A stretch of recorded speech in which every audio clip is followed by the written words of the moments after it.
Sir చాలా సందర్భాల్లో విడాకుల్లో వాళ్ళవి ఏవైతే డిమాండ్స్ ఉంటాయో అవి ఫుల్ఫిల్ చేసుకోవడానికి అమ్మాయిలు కావాలని ఇంటెన్షనల్లీ కొంతమంది అయి ఉండొచ్చు.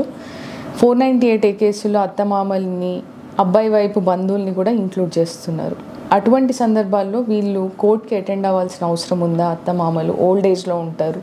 అవునండి, మీరు చెప్పింది కరెక్ట్. చాలామంది ఆడపడుచులు అమెరికాలో కెనడాలో ఉన్నా కూడా వాళ్ళ మీద కూడా ఇక్కడి నుంచి 498Aలో వాళ్ళ పేరు చేరుస్తాం జరుగుతుంది. అత్తమామలు వేరే ఇంట్లో ఉండి వీళ్ళు వేరే కాపురం చేసుకున్నా కూడా 498Aలో అత్తమామల పేర్లు కూడా వేస్తాం జరుగుతుంది. ఎక్కడైతే సర్కమ్స్టాన్సెస్ మనకు మ్యాచ్ అవ్వవో, ఎక్కడ ఇది క్లియర్గా దొంగ కేసు అని మనకు అర్థమైపోతుందో 100% మనం హైకోర్టుకి వెళ్ళి ఆ అబ్బాయిది ఉంచి పేరు మిగతా పేర్లు అన్నీ కూడా క్వాష్లో తీసేయచ్చు.